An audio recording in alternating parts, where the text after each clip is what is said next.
bem-vindo. Graça e paz da parte do nosso Senhor e Salvador Jesus Cristo, a verdadeira luz, que vindo ao mundo ilumina absolutamente todas as coisas. Chegamos a mais um Natal, glória a Deus por isso. Depois de semanas caminhando, seguindo a luz, hoje nós celebramos algo extraordinário. A luz não é mais uma promessa, a luz veio, ela chegou. O Natal não é um anúncio de algo que vai acontecer, é a declaração de algo que já aconteceu. E curiosamente, o mundo moderno ama histórias de luz na escuridão. Pensa só comigo, eu vou citar algumas referências que eu gosto muito, não sei você. Em O Senhor dos Anéis, a esperança surge quando tudo parece perdido. No meio do reino das trevas, um pequeno jovem chamado Frodo está fraco demais para continuar. Em Star Wars, a luz insiste em existir mesmo quando o Império, quando o mal, quando os Sith dominam toda a galáxia. Em Harry Potter, a luz aparece nos gestos simples de amor, de sacrifício, não do poder bruto em si mesmo. Em vários animes a gente vê essa mesma coisa acontecendo. A esperança sempre nasce quando alguém decide se sacrificar por um bem maior. Attack on Titan é um excelente exemplo de sacrifício. Até nas músicas de Natal que tocam por aí, o tema continua se repetindo e se repetindo. Luz, esperança, noite silenciosa, algo novo que arrebata corações. Tudo porque, mesmo sem entender exatamente o motivo, o ser humano continua buscando a luz, ansiando pela luz. Mas nenhuma dessas histórias inventou isso. Todos bebem, de maneira consciente ou inconsciente, da grande história que Deus está escrevendo. Porque antes de qualquer roteiro, antes de qualquer livro, antes de qualquer trilha sonora, a luz de verdade entrou no mundo. E Lucas, capítulo 2, não conta isso como mais um conto de luz ou como mais uma história bonita. Ele conta descrevendo uma história real, com data real, com lugar real, com nomes de pessoas reais. Ele apresenta testemunhas que naquela época ainda estavam vivas. Mais do que admirar uma bela mensagem de luz, hoje mergulharemos no momento que a luz dos homens entra na história. Então, abra sua Bíblia, Evangelho de Lucas, capítulo 2, versículos 1 até o 20. Diz assim a palavra do Senhor: naqueles dias, César Augusto publicou um decreto ordenando o recenseamento de todo o Império Romano. Eu acho que está contagiando aí o problema com óculos. Esse primeiro recenseamento foi realizado enquanto Quirino era governador da Síria. Todos iam para sua cidade natal a fim de alistar-se. Assim, José, que pertencia à casa e à linhagem de Davi, subiu de Nazaré, cidade da Galileia, à Judéia. Ele foi a Belém, cidade de Davi, a fim de alistar-se com Maria, que lhe estava prometida em casamento e esperava um filho. Enquanto estavam lá, chegou o tempo de nascer o bebê. E ela deu à luz o seu primogênito, envolveu-o em panos e o colocou em uma manjedoura, porque não havia lugar para eles na hospedaria. Havia pastores naquela região que tomavam conta dos seus rebanhos durante a noite. Aconteceu que um anjo do Senhor lhes apareceu. A glória do Senhor resplandeceu ao redor deles e ficaram aterrorizados. Então o anjo lhes disse: não tenham medo, pois trago boas novas de grande alegria para vocês, que são para todo o povo. Hoje, na cidade de Davi, nasceu o Salvador, que é Cristo, o Senhor. Isso servirá de sinal para vocês. Encontrarão um bebê envolto em panos e deitado em uma manjedoura. De repente, uma grande multidão do exército celestial apareceu com o anjo, louvando a Deus e dizendo: glória a Deus nas alturas, e vamos juntos, Glórias a Deus nas alturas e paz na terra aos homens. Quando os anjos os deixaram e foram para os céus, os pastores disseram uns aos outros: vamos agora a Belém e vejamos isso que aconteceu e que o Senhor nos deu a conhecer. Então correram para lá e encontraram Maria, José e o bebê, que estava deitado na manjedoura. Depois de o verem, contaram a todos os que lhes fora dito a respeito daquele menino. E todos os que ouviram o que os pastores diziam, ficaram admirados. Maria, porém, guardava todas essas palavras, meditando sobre elas no coração. Os pastores voltaram glorificando a Deus por tudo o que tinham visto e ouvido, como lhes fora dito. Só até aqui. Meus irmãos, o que acabamos de ouvir não é apenas uma das histórias mais conhecidas da Bíblia. É o momento exato em que o céu toca a terra de forma definitiva. Não tem mais separação. Não estamos diante de uma fábula repetida ano após ano. Estamos diante de um evento que mudou o curso de toda a história, de tudo que existe. Lucas faz questão de nos contar esse nascimento com detalhes especiais, datas, lugares e personagens, porque ele quer que a gente entenda algo extremamente importante dessa história. A luz não chega como uma ideia, não é uma filosofia de vida, ela não é um símbolo, não é só um sentimento de Natal. A luz é uma pessoa. E nesse sentido, o Natal é exatamente isso, o dia em que a luz entra na história. Não ficou só na promessa, não ficou só aquela luz distante de Deus, não ficou apenas anunciada como uma luz dos profetas. A luz chegou, e ao chegar, essa luz começa a agir de maneiras surpreendentes no meio do povo. Ela atravessa decretos imperiais, visita casas simples, escolhe lugares improváveis e revela que Deus... Alguém coloca no 23, por favor, esse ar-condicionado aqui, esse do meio. E é por isso que o tema da nossa mensagem nessa noite é a chegada... Está aqui o controle. A chegada da luz. Qual é o nosso tema? A chegada da luz, que ela veio de fato. E para entendermos o verdadeiro impacto dessa chegada, precisamos primeiro olhar para como Deus decidiu entrar no mundo, não pelo caminho da força, não mostrando todo o seu potencial e glória, mas pelo caminho de uma simples história. E é aí que começa o nosso primeiro ponto, nossa primeira reflexão. Muito obrigado. Nosso primeiro ponto, nossa primeira reflexão é: a luz entra na história. Lucas começa do jeito mais antipoético possível. Ele vai começar escrevendo: naqueles dias saiu um decreto de César Augusto.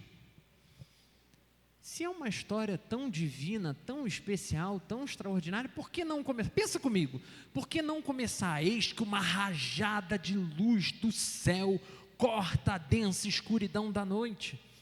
Ou dizendo que anjos aparecem no meio do centro da cidade. Não começa com cânticos gloriosos, começa de forma simples. Não tem influência política, não tem poderes envolvidos. Por que isso?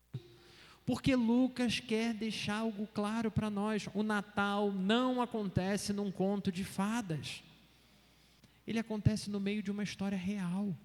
César Augusto era o homem mais poderoso do mundo naquele período. Ele achava que controlava todas as coisas, mas sem saber, mesmo o homem mais poderoso do mundo naquele período estava apenas servindo ao plano do Senhor. O recenseamento é esse ato político, público, que obriga José e Maria a irem até Belém. E Belém não é uma escolha aleatória aqui não, é cumprimento direto do que tinha sido dito pelo profeta Miqueias, lá no capítulo 5, versículo 2, quando ele diz, também tem várias músicas que falam sobre isso: e tu, Belém Efrata, de ti me sairá o que há de reinar em Israel. O que nos lembra que Deus usa decisões imperiais para cumprir promessas eternas. Ou seja, até mesmo hoje, meu irmão, minha irmã, Deus usa decretos de homens e mulheres poderosos acima de nós para cumprir a sua vontade. Então se prepare para o que está por vir. Pois por mais difícil que parecesse aquela situação, o mundo não saiu do controle quando Jesus nasceu. O mundo estava exatamente onde Deus queria que estivesse. Mesmo sob dominação romana, mesmo sob influência filosófica grega, mesmo quando parece que estamos imersos em um caos completo, podemos ter certeza que Deus segue escrevendo a história da redenção e que inclui a minha vida e a sua. Então, irmãos, aprendemos algo fundamental logo de início. A luz não entrou no mundo à margem da história, nem à revelia dos acontecimentos. Ela entra no meio deles, soberanamente conduzindo todas as coisas. Mas agora surge uma pergunta ainda mais necessária. Se Deus governa impérios, decretos e calendários, onde Ele deveria escolher nascer? Porque uma coisa é Deus controlar César Augusto e mandar ele fazer esse decreto. Outra coisa bem diferente é onde o Filho de Deus decide se deitar quando chega ao mundo. Completamente diferente. A história nos mostra que ele podia sim ter nascido em Roma, ele podia nascer em Jerusalém, podia nascer em qualquer palácio espalhado pelo mundo, mas não foi essa a escolha dele. E é exatamente isso que o texto nos mostra nesse ponto. Quando a luz entra na história, ela também escolhe onde e como ela vai brilhar, mesmo que isso surpreenda a mim e a você. É isso que a gente vai identificar no nosso segundo ponto. Segundo ponto, a luz escolhe onde brilhar. Agora vem o choque. Agora vem aquele choque de realidade, né? E deu à luz o seu filho primogênito, envolveu-o em faixa e o deitou numa manjedoura. Zero de palácio, zero de berço dourado, nada de aplausos. Que maravilha, foi um parto incrível. O Criador do universo nasce onde os animais comiam. E aqui, meu irmão, minha irmã, talvez você, por estar acostumado com essa história, não se dê conta do escândalo do Natal. Você já viu como é que é um parto? A demanda de higiene e de cuidados para um parto ser bem feito. Imagina você fazer isso há tanto tempo atrás, num lugar que era sujo por si só. Quando estava limpo, estava sujo. É um escândalo. Deus não apenas se tornava homem nesse lugar, Ele se tornava homem pobre, marginalizado. Isso ecoa o que Paulo escreve aos Filipenses, lá no capítulo 2, quando ele diz: sendo em forma de Deus, esvaziou-se a si mesmo. A luz não chega com arrogância, chega com humildade. E então os anjos aparecem, e aí sim, né, os anjos vêm, mas não para reis, não para sacerdotes, não para filósofos, não para mostrar aos poderosos daquela época. Os anjos vão avisar quem? Eles aparecem para meros pastores, e não era pastor que estava em casa descansando, não. Era pastor lá no meio do trabalho, lá no meio do pasto. Só para lembrar aqui, o pastor citou durante a Santa Ceia hoje de manhã, os pastores eram um grupo socialmente invisível. Por quê? Porque religiosamente eles eram considerados impuros pelo trabalho deles. E culturalmente eles eram desprezados. Os piores se tornavam pastores. Só para te lembrar, você lembra de um personagem chamado Davi? Então, quando a gente ouve a história que o profeta visita a casa de Jessé, o último filho mais insignificante se chamava, ele era o quê? Pastor. O mais insignificante era colocado para ser pastor. E é a eles que o céu vai ao encontro dizer: hoje nos nasceu o Salvador. Isso desconstrói demais a nossa ideia de grandeza, irmãos, porque não é só o escândalo da manjedoura, é escândalo atrás de escândalo, porque a luz não escolhe aqueles que são mais importantes ou mais poderosos, ela escolhe aqueles que são mais necessitados, verdadeiramente necessitados. Isso significa que se você se sente pequeno, indigno, cansado, esquecido, o Natal é o ato de Deus para abraçar você, para abraçar o meu coração. O Natal foi feito exatamente para nós. Agora, a gente, diante dessa convicção, a gente tem que ser honesto também. Nós ainda associamos valor àquilo que é grande, visível, impressionante, bem produzido. Até na fé. Muitas vezes esperamos que Deus haja com um glorioso espetáculo, com barulho, com palco, com lâmpadas e luzes mostrando toda a beleza que pode ter. Viu? Ela já quis participar, vai ser do louvor. Esperamos a luz no escuro, esperamos a luz no sucesso, na vitória evidente, no que dá certo rápido, no que tira a gente de qualquer pressão e incômodo, no que pode gerar aplausos. Mas o Natal, de novo, vem até nós para nos ensinar que Deus costuma agir fora do nosso senso de grandeza. Ele escolhe a manjedoura, quando eu e você teríamos certamente escolhido o palácio. Ele escolhe o silêncio, quando esperamos o anúncio estrondoso, que seja jogado em todas as redes sociais. Ele escolhe os pastores, quando a nossa escolha teriam sido as autoridades. Isso nos obriga a perguntar: será que não estamos deixando de perceber a luz, porque ela não vem do jeito que eu e você esperamos?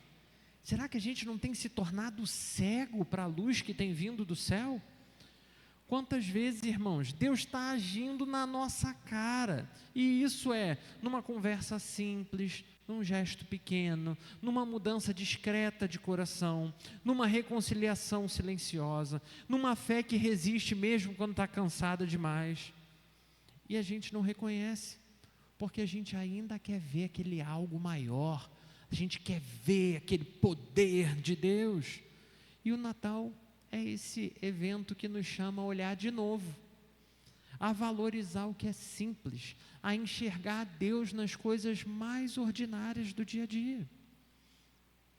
E talvez por isso o Natal tenha esse poder tão transformador, porque ele redefine o que é grandeza.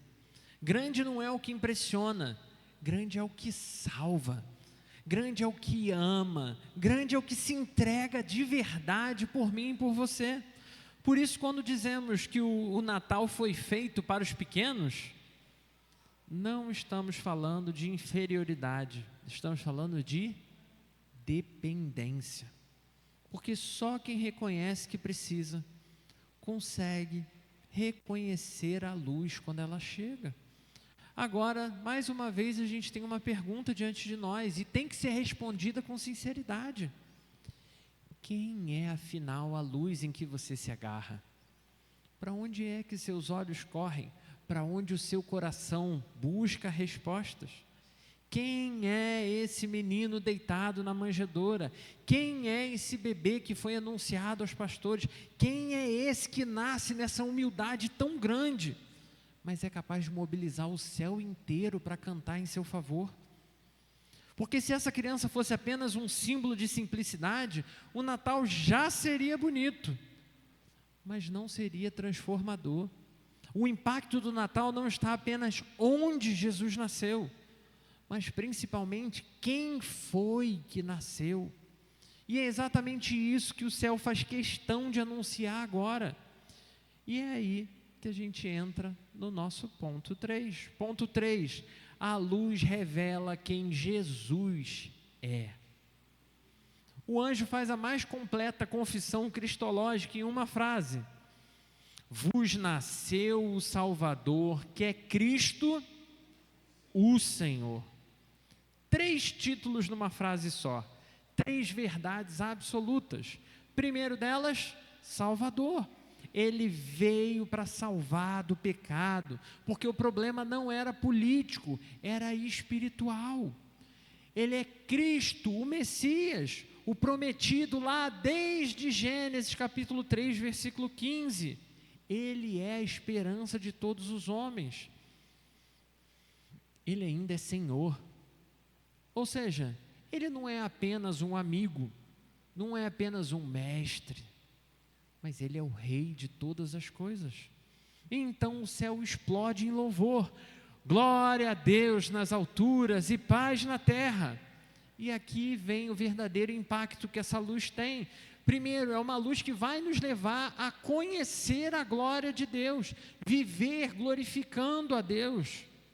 Mas também é uma luz que vai trazer paz aos homens. E essa ordem importa muito, irmãos, porque quando Deus recebe glória, o ser humano encontra paz. Quando a glória é para homens, vai ter conflito. Meus irmãos, esses 3 títulos não são apenas belas palavras que foram entoadas pelos anjos. Eles exigem de nós uma resposta. Porque se Jesus é Salvador, então precisamos admitir que eu e você estávamos perdidos, porque Ele vai salvar a gente de quê? Se a gente não precisa de salvação. Você precisa de salvação? Vamos de novo. Você precisa de salvação? Que bom que você entende isso. Nós estávamos perdidos sem Ele. O Natal começa quando a gente reconhece que não damos conta de nos salvar sozinhos. Porque se Jesus Cristo é o ungido prometido, então a nossa fé não está ancorada em sentimentos, irmãos, mas em promessas que atravessaram séculos e se cumpriram firmemente de acordo como Deus tinha prometido. Isso nos dá segurança quando tudo parece instável. E porque se Jesus é o Senhor, então Ele não pode ocupar apenas um espaço simbólico na nossa vida. Ele não pode ser só esse gênio da lâmpada que você vai lá, dá uma esfregadinha e fala, me salva que eu preciso. Ele não é apenas companhia para os momentos difíceis. Ele é o Rei que governa todas as coisas. Isso significa os nossos afetos, as nossas decisões, as nossas prioridades, os nossos caminhos. O Natal nos chama a viver mais do que uma admiração a Jesus. Ele nos chama a completa rendição ao reinado do Senhor. E aqui vem algo muito importante. A verdadeira paz anunciada pelos anjos não nasce da ausência de problemas, mas da presença do Senhor. E é por isso que a gente, com pouco, que vive bem, que vive em paz, e ao mesmo tempo há pessoas com tudo, que não encontra paz, que vive inquieta, só querendo mais e mais. Quando Deus recebe glória no centro da nossa vida, o coração consegue descansar de verdade. Mas o texto não termina na revelação, ele não para no anúncio angelical aos pastores. A luz não vem apenas para ser compreendida, e que bom, veio o Salvador. Ela vem para ser experimentada de forma real. Porque quando alguém encontra essa luz, como a gente falou de manhã, algo muda, a luz nos move. O medo passa a dar lugar à coragem, a passividade abre espaço e dá lugar ao movimento. O silêncio dá lugar ao testemunho. E é isso que acontece logo a seguir no nosso texto. A luz que entrou na história, escolhe onde brilhar, revela quem Jesus é e agora transforma todo aquele que ela encontra. É isso que a gente vai ver no nosso último ponto de reflexão, ponto 4. A luz transforma quem encontra. Veja o efeito da luz. Os pastores ouvem tudo aquilo, veem tudo, e eu fico imaginando, meu irmão, é porque hoje a gente vive com luz elétrica, né? Mas você tem que lembrar, escuridão completa, breu, no meio do mato. Você já foi para o meio do mato, no escuro? Tem uma ideia do que é estar realmente, não é o escuro com luz apagada não, que você vê o poste lá longe, é não ter luz nenhuma, zero. E aí, de repente, surge anjo, surge brilho, surge um monte de coisa ali diante de você. E diante desse contato com a luz, os pastores veem a necessidade de ir encontrar Jesus. Precisamos encontrar esse menino, porque a fé é esse agir do Senhor que nos move. Eles veem eles querem ver aquele que os anjos anunciaram. A fé se confirma. Eles contam uns para os outros sobre o que viram, o que viveram, o que ouviram. Mesmo depois de encontrar Jesus, eles ficam com essa coisa no coração e por onde eles passam, eles compartilham. Porque a fé nos leva a testemunhar. Mas tem mais. Eles glorificam. Porque fé sem adoração é só uma mera escolha do coração. Mas e Maria? O que Maria faz? Você viu que o texto faz questão de dizer algo que Maria faz no final de tudo aquilo. O que ela faz? O texto vai dizer: Maria guardava todas essas coisas, meditando no coração. Ou seja, irmãos, a luz gera ação, mas também tem que nos levar à contemplação. E aqui está o padrão do Natal. Quem encontra a luz não fica igual, não volta do mesmo jeito, não guarda a luz só para si. Esse padrão que vemos nos pastores, esse padrão que vemos em Maria, não é apenas um padrão narrativo de Lucas, é o padrão normativo da vida cristã. Ele nos mostra como a luz age ainda hoje aqui comigo e com você. Porque a pergunta inevitável não é apenas: os pastores foram transformados? Mas a pergunta real que a gente tem que responder é: será que você temos sido transformados no nosso encontro com a luz? Porque a luz transforma a fé em movimento. Quem encontra Cristo não pode permanecer parado, não pode voltar atrás. E aí talvez, meu irmão, minha irmã, talvez você não mude de cidade, talvez você não largue o seu trabalho amanhã para viver de uma outra forma, mas é certo que se você encontrou a luz, algo se move dentro de você, porque a Bíblia nos diz que prioridades mudam, valores se ajustam, decisões começam a ser tomadas à luz, não do que você quer, não do que vai te ser mais favorável, mas à luz do Evangelho. A luz também transforma a fé em convicção, não é ideia de fé, é certeza. Eles viram, eles confirmaram o que tinha sido dito pelos anjos. E nós hoje, irmãos, confirmamos a fé quando ela nos sustenta, quando obedecer tem um custo doloroso, mas no seu coração você sente que fez a coisa certa, quando esperar é difícil demais, e ainda assim você persiste, quando confiar parece arriscado demais, mas algo move você a se agarrar nessa confiança. A luz transforma a fé em testemunho, o que significa que quando a gente olha para esses pastores, eles não guardaram todo aquele evento para eles, eles não fizeram do Natal um evento privado. Quem foi alcançado pela luz passa automaticamente a falar sobre a luz, e isso quer dizer que às vezes a gente vai falar sim com palavras, mas na grande maior parte do tempo a gente vai falar com a nossa vida, com as nossas escolhas, com a expressão que justifica quem você é.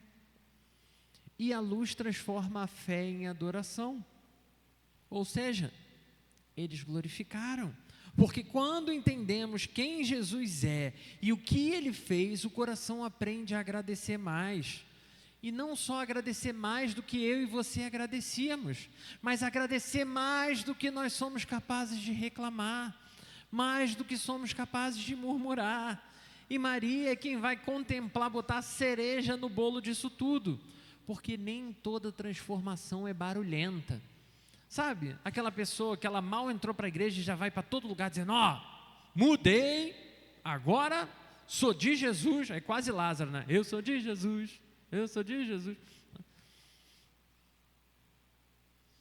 Às vezes a luz trabalha em silêncio, enquanto guardamos, refletimos, quando de verdade a gente confia em Deus para transformar o nosso interior. Quando você está mal por algo que fizeram com você e você entrega nas mãos dele. Senhor, trabalha meu coração, ministra perdão, ministra a sua luz, Senhor, me ajuda. Por isso, talvez a pergunta mais honesta dessa noite seja: o que mudou em mim desde que eu encontrei a luz de Jesus? Desde que me deparei com Cristo, o que já mudou em mim? E talvez você tenha uma história parecida com a minha. Eu nasci, meu pai já era pastor. Olha só, muito bom, não é? Gente, vocês não acham isso bom, não? Eu acho muito bom. Isso evitou que eu tivesse vários problemas e várias dores de cabeça. Mas eu precisei ter o meu encontro com Cristo. Eu precisei ouvir a voz dele no meu coração. Eu precisei assumir compromissos com ele. E muita coisa vai mudando na minha vida até hoje, quando eu assumo novos compromissos com ele. Então responde você diante do Senhor. O que se moveu? Vamos olhar só para esse ano, para ficar mais fácil. O que se moveu no seu coração em 2025? O que se transformou? O que na sua vida não glorificava e agora você pode dizer que certamente glorifica o Senhor? E é importante que a gente não se engane. É importante que a gente não deixe o vitimismo ou justificativa. Ah, não, Deus sabe, que a gente adora botar Deus, né, na justificativa, né? Deus sabe que esse ano foi um ano que eu trabalhei muito, ou sei lá, um ano que eu fiquei muito doente, ou um ano que foi muito difícil financeiramente, só por isso que eu não mudei. Porque quando a gente faz isso, a gente rouba a potência de toda a advertência que o texto está fazendo. Pois o objetivo de responder essas perguntas não é gerar culpa no seu coração nem no meu, mas nos ajudar a discernir se estamos apenas admirando a luz de Cristo ou realmente caminhando nela. Irmãos, finalmente chegamos ao Natal.